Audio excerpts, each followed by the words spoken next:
इन दिनों में जब हम परमेश्वर के वचनों की ओर देख रहे हैं और परमेश्वर ने हमें इस सुंदर माध्यम के द्वारा अपने प्रियजनों को सुबह सुबह वचनों के द्वारा मार्गदर्शन देते हुए चला रहा है, हम परमेश्वर का धन्यवाद करेंगे। उसकी दया के लिए और उसकी कृपा के लिए हम परमेश्वर का धन्यवाद करेंगे। प्रियो, इस समय जब हम उसके चरणों के पास हैं, एक वचन की ओर मैं आपका ध्यान ले जाना चाहता हूं। आइए मेरे साथ उत्पत्ति उसके चौथे अध्याय की ओर बढ़ेंगे। उत्पत्ति उसका चौथा अध्याय और उसका हम पहला वचन पढ़ेंगे। उत्पत्ति चौथा अध्याय पहला वचन।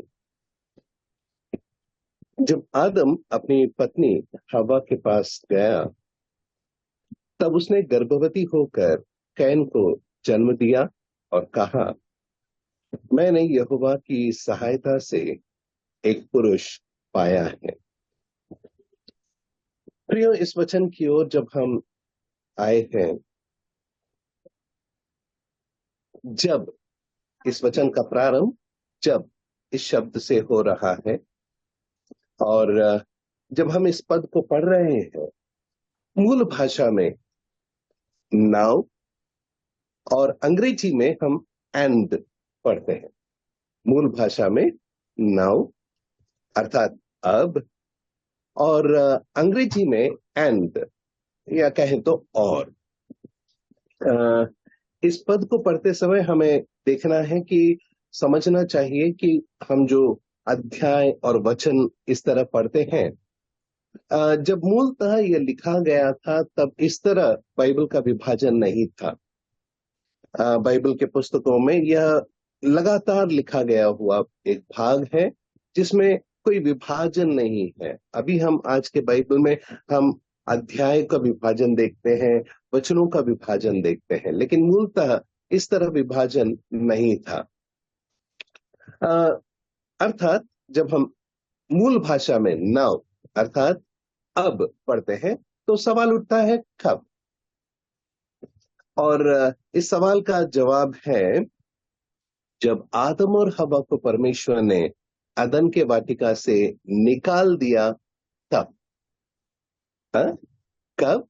जब परमेश्वर ने आदम और हवा को अदन की वाटिका से निकाल दिया, तब आदम अपनी पत्नी के पास गया। यदि हम इस भाषा के भाग को देखें तो एक प्रश्न हमारे मन में आएगा कि जब तक अदन के वाटिका में था तब तक आदम क्यों नहीं हवा के पास गया और वह गर्भवती हुई, परंतु अब जब परमेश्वर ने उन्हें अदन की वाटिका से निकाल दिया है, तब आदम अपनी पत्नी के पास गया और वह गर्भवती होकर कैन को जन्म दी। तो सवाल है, अदन के वाटिका में आदम को यह जरूरत क्यों नहीं महसूस हुई, लेकिन वाटिका के बाहर आने के बाद आदम को यह जरूरत क्यों महसूस हुई कि वह अपने पत्नी के पास जाए और वह गर्भवती होकर कैन को जन्म दे। प्रियो, आज के इस विषय में मुख्य भाग जो मैं आपके सामने रखना चाहता हूं वो है एक आराधक का हृदय कैसा होता है। परमेश्वर के आराधना करने वाले का हृदय कैसे होता है। वह हमेशा परमेश्वर के आराधना के विषय में सोचता है। यदि हम इन दो परिस्थितियों को ध्यान से देखें, आदम जब अदन के वाटिका में था, परमेश्वर प्रतिदिन उससे दिन के ठंडे समय में मिलने आता था। आदम स्वयं ही परमेश्वर की उपस्थिति में रहता था, परमेश्वर की उपासना करता, परमेश्वर से सीखता और परमेश्वर की आराधना करता। ऐसे समय में एक मुख्य बात जो हम देखते हैं वो है दूसरे अध्याय के 17वें वचन में, जहां परमेश्वर ने कहा कि उस भले और बुरे, देखिए उस वचन को, पर भले या बुरे के ज्ञान का जो वृक्ष है उसका फल तू कभी ना खाना, क्योंकि जिस दिन तू उसका फल खाएगा उसी दिन अवश्य मर जाएगा। उसी दिन तू अवश्य मर जाएगा। अदन की वाटिका में जब तक आदम था उसने वह फल नहीं खाया और वह जीवित था, वह मृत्यु को नहीं जानता था। लेकिन जैसे ही अदन के वाटिका से बाहर आया, क्योंकि उसने वह फल खाया, और जैसे हम पढ़ते हैं,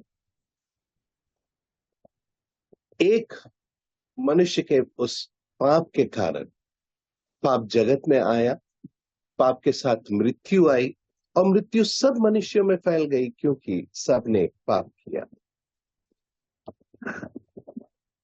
आदम जैसे ही वह फल खाया, मृत्यु जगत में आई।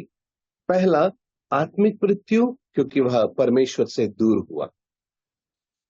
दूसरा शारीरिक मृत्यु, जो काफी समय बाद 900 वर्ष के बाद आया। परंतु अब जब आदम अदन के वाटिका से बाहर आया, वह मृत्यु को जान गया। अर्थात जब तक वाटिका में था उसके जीवन का अंत नहीं था, परंतु अब जब वाटिका के बाहर है, वह जानता है कि वह मृत्यु को देखेगा। एक दिन होगा जब वह परमेश्वर के सामने न होगा।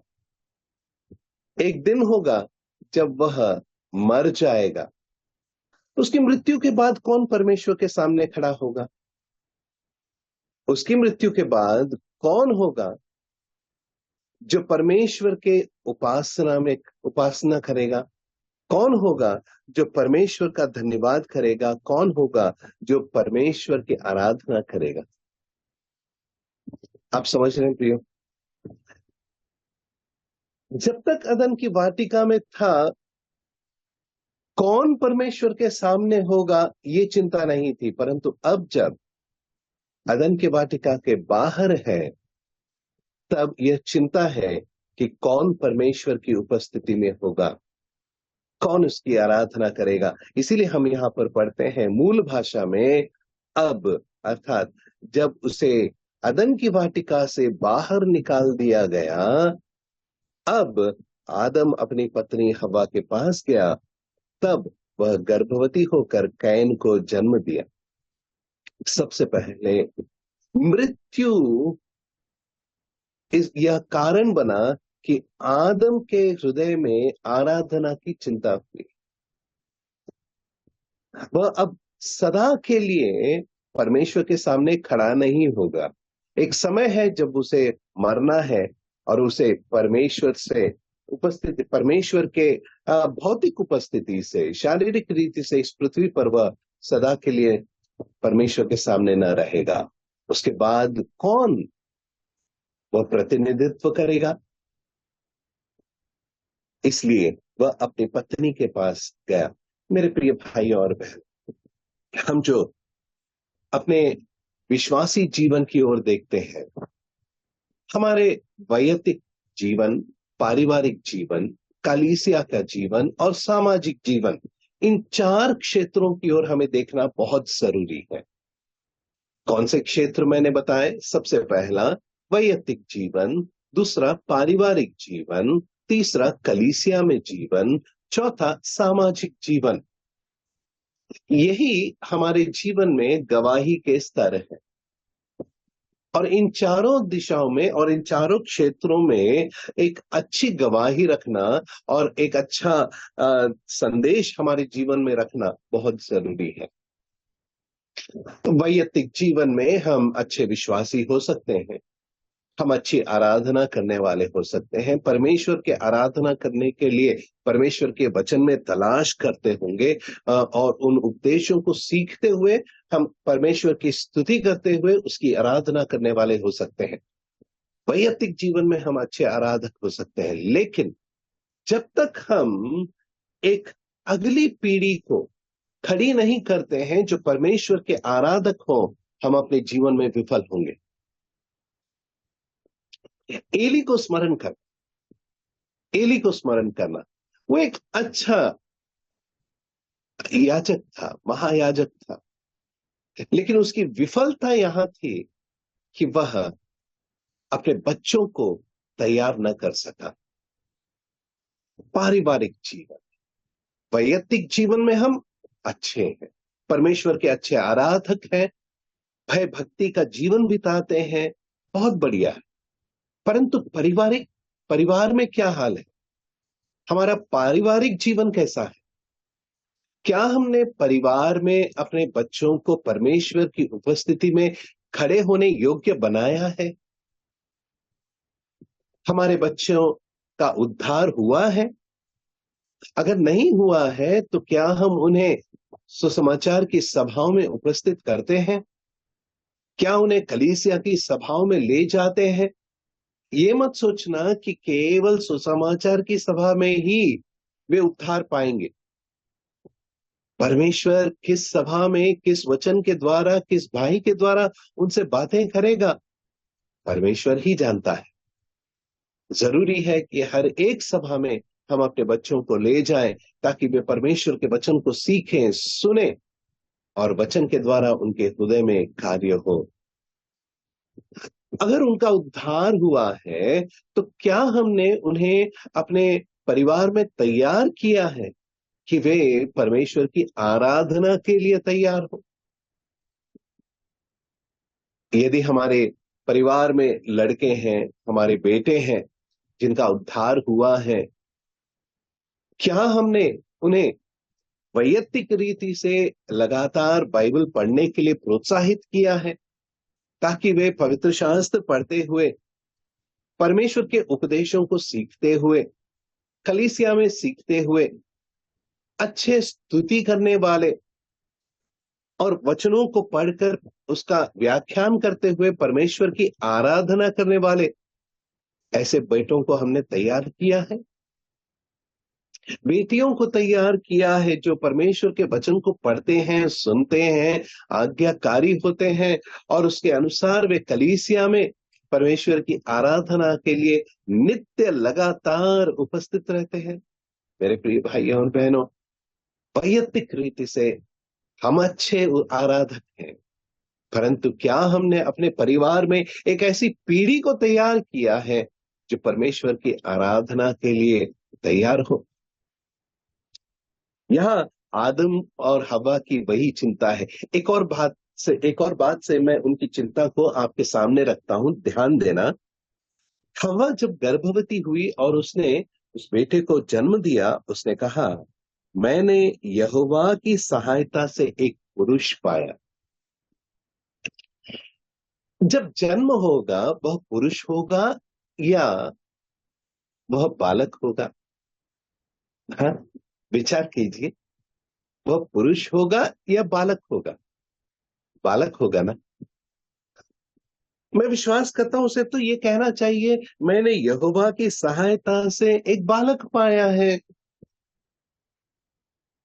या मैंने यहोवा की सहायता से एक गर्भफल पाया है, क्योंकि कई बार हम इस पद को पढ़ते हैं गर्भफल, परंतु वह पुरुष कह रही है।